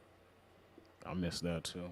Because I said, no fucking way The Miz is the WWE. So you knew who The Miz was? I knew who The Miz was because outside of wrestling? I was an OG Real World Road Rules guy. Got you. So like I was like reality TV biz. I was like, oh yeah, and I was here for Tough Enough. I was there. So that's almost like this generation, like Logan Paul. The fuck is he doing? Yes. That makes perfect sense. Okay. Right. Yes. Because I legitimately was here for the Miz when like he was getting beat up by everybody, like in the early periods of WWE when like it was like, what is this loser from the reality TV doing here? And I'm just like, yo, that's the Miz. It's just main eventing WrestleMania now. The fuck? Yo, I legitimately came back to the era of the Miz being like, I'm the WWE champion, and like the infamous sad girl like meme. Like that was what brought me back to wrestling. Yo, like truth be told, like that meme was like, yo, I'm back. I'm tapped in, and I just followed through the whole reign. So I had to go back and check what I missed from 2007 to 2010, essentially. You know what I mean? And didn't really miss much. Holy shit. That's an episode that we'll get into at a later time with the Ringside Club. And what a period that was. Whew, that'll be for the Patreon, because yo, son. we might got to get the Triple Patreon H popping in 24. Yo, the Triple H, Randy Orton, John Cena fucking threshold of 2007 to 2009. Like, Jesus Christ, that was... Whew. Whoever's willing to sit through it, I don't know if I'm willing to raise my hand for that. I'll tell you that much. Yo, fam, if you thought you never saw John Cena versus Randy Orton any more times than when the last time you saw them, what a period those 3 years alone was, because it was like, Is that crazy? I definitely miss all that. yo, honestly, I went through in a rabbit hole like not too long ago and was like, yo, I checked out at the right time. Like, Yeah. that was it. But speaking of checkout, it's time for our outro survey. Let's go. It's time to get out of here, man. Do we have an outro survey? I got one. Lined it up. With that being said, while we line and load that outro survey up, we are the Ringside Club, theringsideclub.com. Every Monday, maybe not this Monday because we have Christmas. I'll see if I do a pre-tape or not. But we have the formerly known as Thanks for the House, now known as The Signature Move. It's my solo show. It is in full kayfabe. So we're not talking about booking. We're not talking about if the storyline makes sense or not. If Tony Khan isn't on TV, we ain't mentioning his name. Same with Triple H. We're not using insider terms. We're calling this shit the same way if you watch Knicks versus Nets, Lakers versus Celtics, whatever the case is, what happened between 8 and 10 o'clock. If you believe this shit is real, we know what it is, but we're talking like this shit is real. Kayfabe only. That's the show, The Signature Move. I did a real light pilot, little pilot. I was trying to figure out how to do this shit for the longest time. Peace to Heartbreak Julio, by the way. I used our record, aptly titled The Signature Move, as the intro and the title of the show. But yeah, man, I'm getting in the rhythm of talking about this shit, not from a smart mark standpoint like we do, fantasy booking and reacting to news and rumors, and just talking about it almost from the standpoint of a kid. We mentioned what happened when we were younger, things that we like watching. If Owen Hart punches Shawn Michaels, it's less about thinking about, did Vince book this, and more about, oh shit, Owen Hart just punched Shawn Michaels because I saw it with my own eyes. Right. We talking about it from that point of view. But yeah, The Signature Move, probably every Monday. Not sure about Christmas or whatever. I might pre-tape, but if not, it'll definitely be up on Tuesday. But yeah, tap in, theringsideclub.com. We got a bunch of shit popping this year, you heard? Know that. Yes, sir.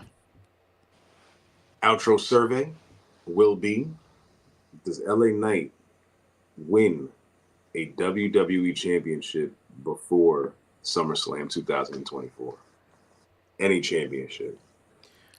Before you said any championship, I was going to say yeah, because you didn't say the WWE championship, because I don't think he's ever going to win a WWE or World Heavyweight Championship, but I can definitely see him in the IC or US.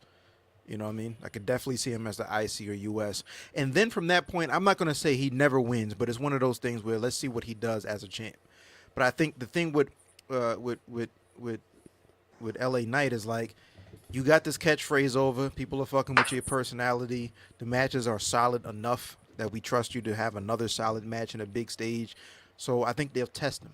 I think there's money to be made, but I think they have to test him. And they're going to test him with an IC or US run.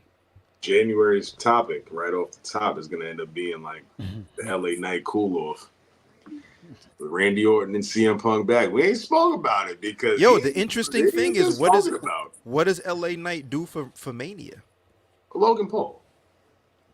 But again, like, that's the US, so he probably beats Logan Paul at Mania, no? So yes, I say yes. LA Knight will win a championship before SummerSlam.